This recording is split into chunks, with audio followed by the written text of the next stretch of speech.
And we're live now. Welcome to my sports YouTube channel, CW Sports, where I do sports content, do reviews about sports like basketball, boxing, association football, soccer, among other sports. And also I do chance or interviews with athletes and sports-related people. And for the first time, not only I have a boxing referee, I also have a female boxing official, which is Alicia Collins. And before I start this, let me remind you that my guest here is a woman, is a lady. So I suggest that you manage yourself with respect at all times, because if you don't, I'm going to block you. So, okay, so let's start this now. So Alicia, welcome to my channel, to my space. Thank you for accepting, and it's so good and an honor to have you here. How are you? I'm doing good. Thank you for having me. It's an honor to be on your show. Thank you. Now, yeah, thank you for accepting, and the pleasure is mine. So, anyway, let's talk a little bit about yourself. Where do you grow up, and how do you start with the sport of boxing? How do you start your passion or liking for this sport? Well, I grew up in Illinois, and then I joined the military. And I started actually boxing in the military Oh, on the amateur level. Um, so I did that. And then I got to the point where I didn't really have anybody to fight anymore. So I turned pro and I have one pro show, one pro fight. And then I had to make a decision, either my military career or my boxing career. And the military paid more and had benefits. So I chose my military career, thinking I'd be still young enough to get back into it when I got out. That didn't happen. Obviously, I had some injuries that oh, prevented me from getting in the ring. Uh, and it was, he'll be back, baby. Sorry, my grandson. it's okay. Um, my son wanted to box, and I went with him. I was trying to coach him and train him a little bit, and I didn't like the officiating. So I was like, "Oh, I can do better. They don't know what they're doing." Man, I was wrong. When I got in there, I absolutely had no idea what I was doing. And, but the thing about it was I felt like I was at home in the ring when I first stepped in, um, home again. So I started doing amateur USA boxing, judging and refereeing, and I did that for I think three years, I believe. Um, and then I went to a pro show and saw another amateur official, Michael DeJesus, and I saw Christopher Young. And I asked them, "Hey, how can I do what you guys do?" And they introduced me to the assistant director, which was Timothy Shipman at the time. And this was in 2021. And he asked me about my experiences. And I told him what I did in the amateurs. I submitted my resume. He told me to apply in January of 2022. And that's what I did. And that's kind of how I became a professional referee, was just finding my passion again, and just being in the right place at the right time, I guess. Wow, well, what an interesting part of your story that you're telling. So you start to box in the military, and see, you say that how many fights you had as an amateur? See, Oh, at least 10, but it's been so long ago. I don't remember. no, it's okay. If you had the experience, that's what matters, and that's what it counts. So anyway, okay. And before doing becoming a pro referee, do you have like any experience in the amateur level? Yeah, that's what I did. I boxed for USA Boxing for a while, Oh, okay. and then I went pro. And then when I got out of the military, I signed up for USA Boxing to be a referee and judge. And that was my experience on the amateur side. So I had 3 years experience of amateurs. Oh, okay. So tell me, uh, when was the first time that you were able to referee like a world title fight? Oh, I got my first world title fight in May of 2024, I believe. And that was in Mexico. Um, Wow. I went to Mexico and did my first female world title. And I want to say that was in 2024. Yeah, May, actually. Oh, okay. And I also see that besides Mexico, you had the first time to referee outside the U.S. when you referee a fight in Libya. I think that's in Africa. So tell me, what was that experience to be able to referee in a card in a country like Libya, and taking in consideration that was the first time that you were refereeing a card outside of the United States. How was it for you? Um, Very nervous. I was very nervous going because it was my first overseas assignment. And, WBAs who sent me, and they were the sanctioned body, trusted this young referee to go outside the country and let alone go to Benghazi, Libya to ref a fight. Um, if I get the opportunity, which I got, I took it. Because it's not often you get to show what you can do to the sanctioning bodies when they, so, this was my opportunity to show that I belong here. Um, but it was great. The fans for that came to watch the boxing match, they loved it. Um, they wanted pictures galore. I couldn't even walk through the crowd uh, because they just wanted a picture with me. Wow. So it was nervous. It was nerve wracking, but it was just because I was out of the country and I knew what was at stake for me. Yeah. And I knew that I had to do my very best. So, but once it was done and over with and I got the compliments, I kind of knew that, I kind of nailed it. And I was just, grateful for the opportunity. Okay, so tell me, what do you think is probably one of some the biggest criticisms that referee officials get? Because, for example, we know that some officials are criticized for stopping the fight like prematurely or too soon, or they let that fight go on when one of the fighters is taking unnecessary punishment. That's one, and the other thing that sometimes they count knockdowns when it was a slip or it was the other way around. So what do you think So of that? I do think one of the things that we do get criticized the most is, a lot of people think we stopped the fight too soon. Um, but I've never heard that from someone who actually watched the whole fight in all actuality. Usually you see clips on Instagram or Facebook and they're seeing a 7-second clip of a knockout and the referee's stopping the fight. And what fans don't really realize is, we don't want to. We don't want to stop the fight. We do it because we have to. Um, we see the punishment and, at the end of the day, we want to make sure everybody walks out of the ring on their own 2 feet.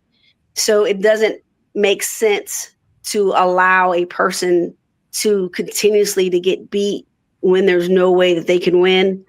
Um, they're not fighting back, you know, or, sometimes it's just so simple as sometimes they get hit with a hard shot and they realize this ain't what I want. So, you know, they give you that body language, they drop down, they fall down without a punch being thrown. They cover up, and we stop it. And it's clearly because they didn't want to anymore. And sometimes we have to save the fighter from themselves. So that's one of the things that I think people do when it comes to stopping a fight is sometimes they're just seeing a small clip of the fight and make their judgment, or they really don't understand the purpose of why we stop a fight. Um, because it's for the safety of the boxer. We want him or her to fight next month or 2 months from now, versus not being able to fight ever again. So, we go to training, for that. Um, you had mentioned sometimes when we call a knockdown, and maybe it was a slip or a slip and it was a knockdown, it might honestly be because we were moving in the opposite direction when the punch came. And the way they fell could have looked like it was a slip. We didn't see the punch land. And that's why, a lot of officials, we really like to have instant replay because we're not perfect. Sometimes we can't see everything. I wish we could. Um, but, you know, it's really sometimes about the angle, the way it comes. I've had a couple of knockdowns that I've called knockdowns, and no, they didn't think it was a knockdown, but they show the replay and there it is. So it just kind of depends on the angle because sometimes you can't see what pushed them down. Was it a punch? Did they trip over their feet? Or did their feet get tangled and then a punch land? So there's so many different aspects when it comes to a knockdown that we look for, and we have a split second to make that decision. So a lot of times when it's, maybe a missed call, it might have been the angle that the referee, was. I've missed a call, and it was because I didn't see it. So, that's why we push for instant replay, because we like to get it right. We want to make sure the right person wins. So, that's the only thing I can really think of about, coming from a knockdown from my own experience is sometimes it's just the angle that we're at. We try to stay in a V.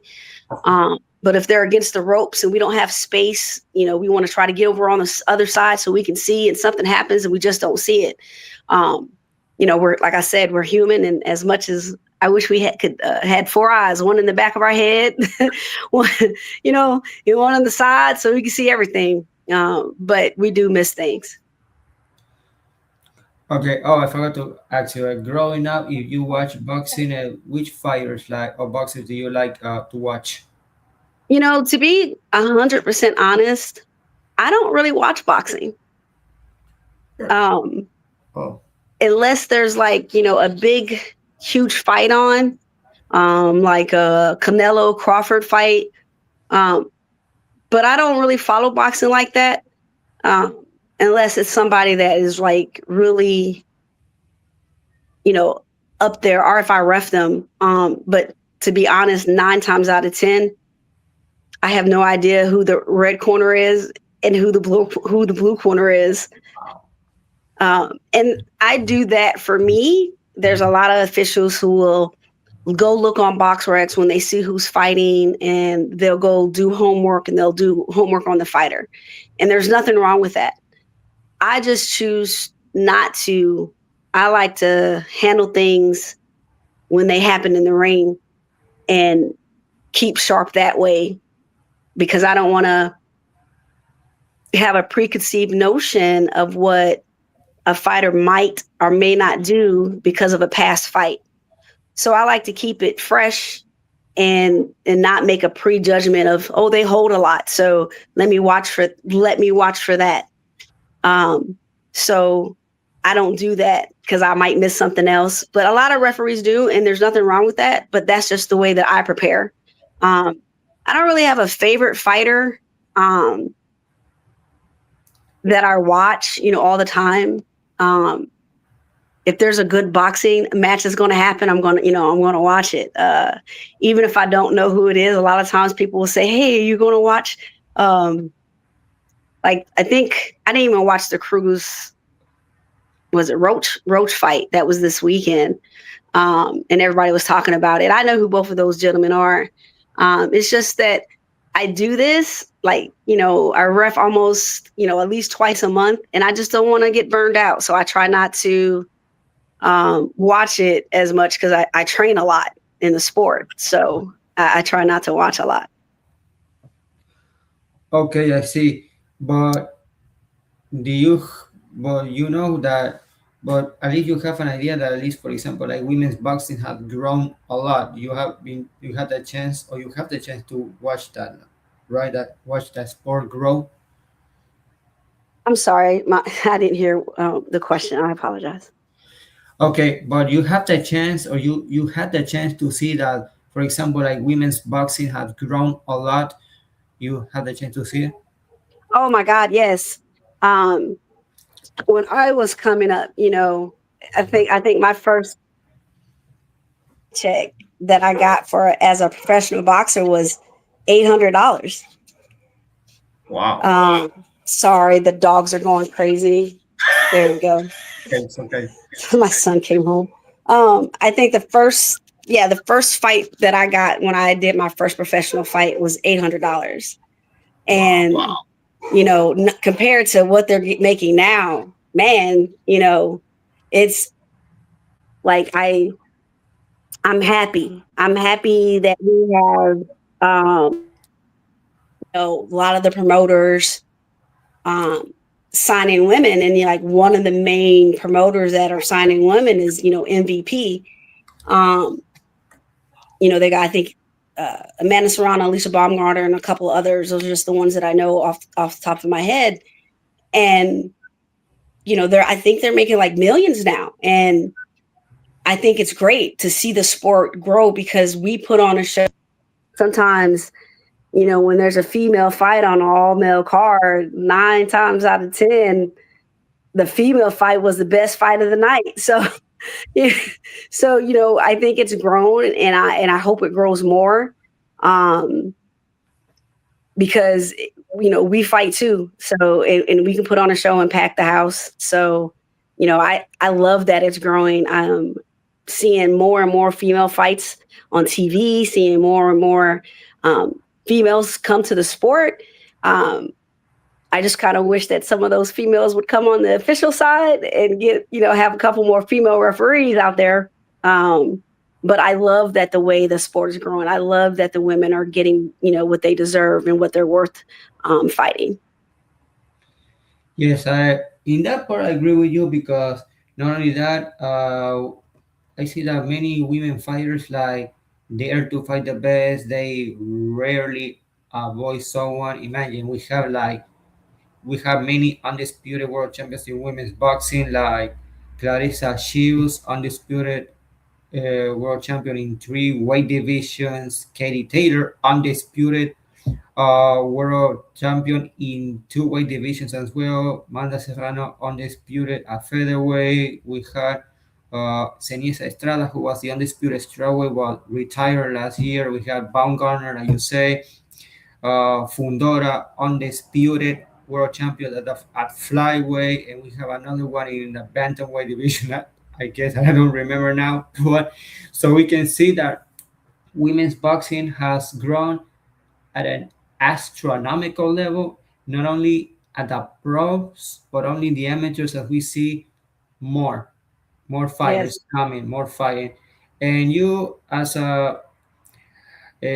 as a woman official who has a chance to witness all this growth in women's boxing, how do you feel about it? I feel that it's fantastic. I couldn't be happier to see the sport grow, um, and see more women fighters competing.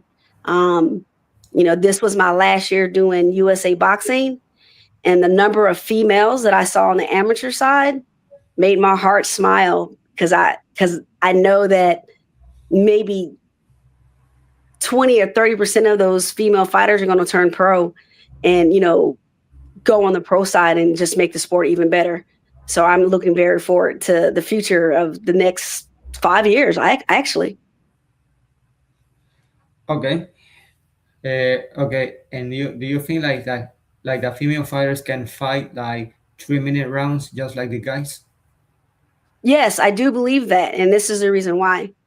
Right now, currently, USA Boxer, if you're a female junior athlete, you fight 3 minutes. Oh, When you go to the Olympics, it's 3 minutes for females now. Um, the amateurs have been doing that. I don't remember the number of years, but I want to say at least 5 years now that the females have been fighting 3 minutes.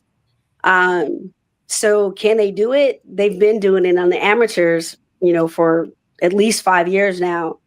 And, on the professional side, we're slowly starting to see it, starting to come in, you know, um, 3 minute rounds. So I don't think that we're not capable of doing it. I know we're very much capable of doing it. It's being done. So, yeah, I think that the females can fight 3 minutes. Oh, yeah, okay. So tell me, like, is there something like about the sport that you don't like now? No. I love this. I've always loved boxing.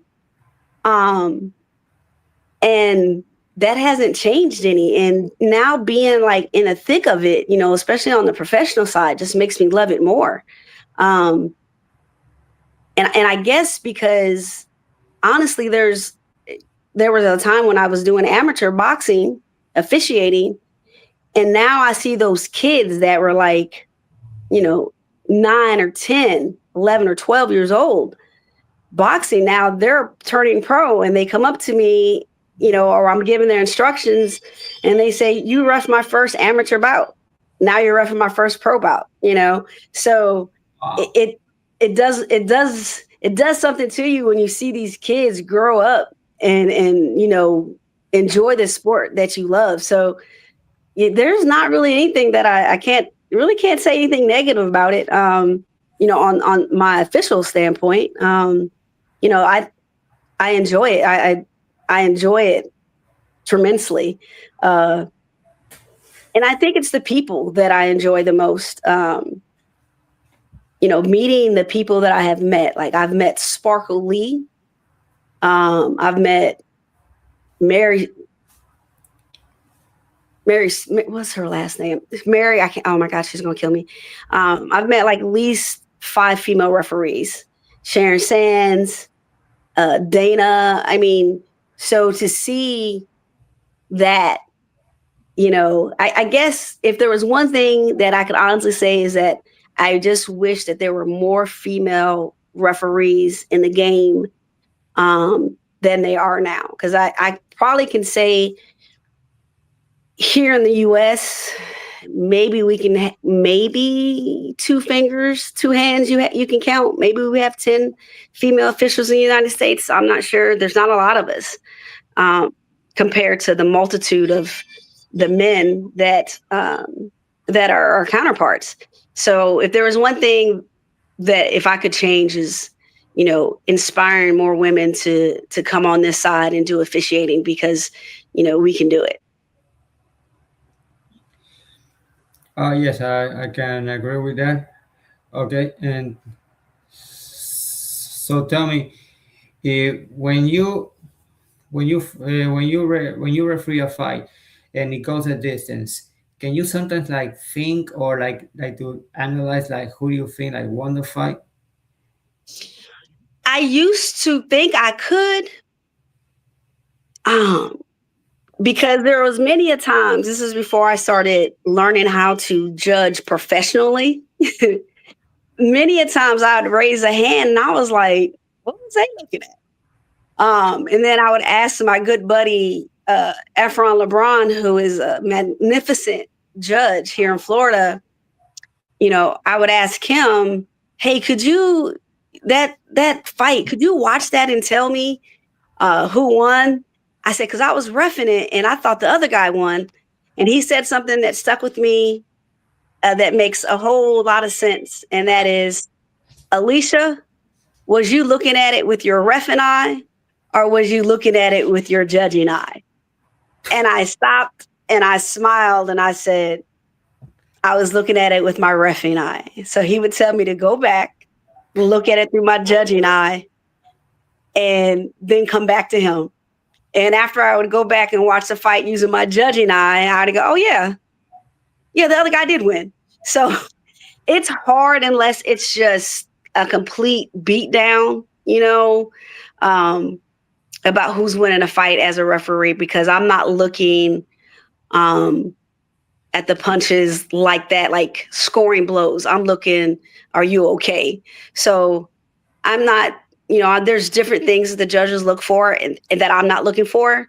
So sometimes, you can kind of think who wins, and then sometimes you can't. So it just really depends on how close the match is. Because I'm not in there judging and I'm not thinking about who's winning. I'm thinking about, you know, is everybody okay in there? So it's most definitely different. Um, Watching a fight roughing and then watching that same fight as a judge. You see total different things. Um, and I'm just being honest because I've judged before and then watched a fight and I'm like, oh, I didn't even see that on that side because it was a different angle. Now the referee saw it, but I didn't because I couldn't see it as a judge. So there's things that we see and things we don't see as a referee and things we see and things we don't see as a judge due to many reasons. So um, I used to be able to think that, I knew better, but I always say, let me just stay in my lane as this referee because I wasn't judging the fight. I was repping. I was repping it. Oh, okay. If okay, I can understand. Like for example, last weekend it was the Lamont Roach Isaac Cruz fight. Do you manage to see it? I did not. I did not watch it. I think it happened Saturday, and I was coming back. I had a fight Friday, and I was coming back from Miami. Um, and I hadn't spent time with my family, so we went and spent time, and I didn't even watch the fight, so I didn't even see it. Ah, okay. Okay, let me ask you something. And what do you think like it should happen for boxing, for example, for women's boxing to grow more? I know that women's boxing is going to grow more, but what do you think it should happen so it grows more? Like support for more support for the fighters, support from the fans. People need to watch more the fights. What do you think should happen? I think in the female realm, I think they're doing it right. Um, I think people like to watch the females fight, especially if it's a world title, because they're not dodging anybody. They're not waiting. If my mandatory is Sarah Lee, then Alicia Collins got to fight Sarah Lee, and I'm gonna fight them. And that's what I've noticed in the females on the female side is, they're willing to put everything on the line right now, not wait. Um, and I think that is the reason why the females are getting the support that they get is because, you know, it's almost nonstop blows to blows. So I just think with more exposure from the main promoters and putting on, good cards that have female fighters on them, maybe not the main event as of yet, but, you know, to put on a good fight and put on a good card on a female, I think that will grow the sport, period. Whether it's the growing the sport just in the female side, but I just think growing the sport, period. Put on, a good female card, a good two female card with some good male cards and mix them together. And now you got fans who love the females and fans who like the males watching. So I think if you have a little bit more of that, I think the sport will grow more. Okay, and since you mentioned that you were able to refer cars in Mexico and Libya, like we mentioned, like is there any countries that you would like to, besides traveling, is there any country where you would like to go to refer in a boxing car, or you're open for any country? I would go wherever they send me. Honestly, I went to Libya, so, that kind of tells you that I will go anywhere. I don't I don't know if there's somewhere like I'm just like, oh, I want to go. Oh yeah, there is actually Japan. Yeah, I would love to referee in Japan. But I'm a firm believer in, what comes comes and what doesn't, and I'm okay either way. Okay. Well, anyway, well, so we can end it here, finish here. So, well, Alicia, thank you for being in my channel. Thank you for being in my space. Thank you for accepting. Well, the best of luck in the rest of your career. We're looking forward to see you working more boxing cards, and it was great talking to you. Thank you so much. I appreciate you having me. Have a good one. Thank you. You too.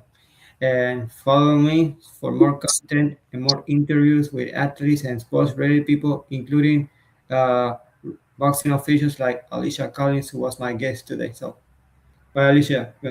Bye.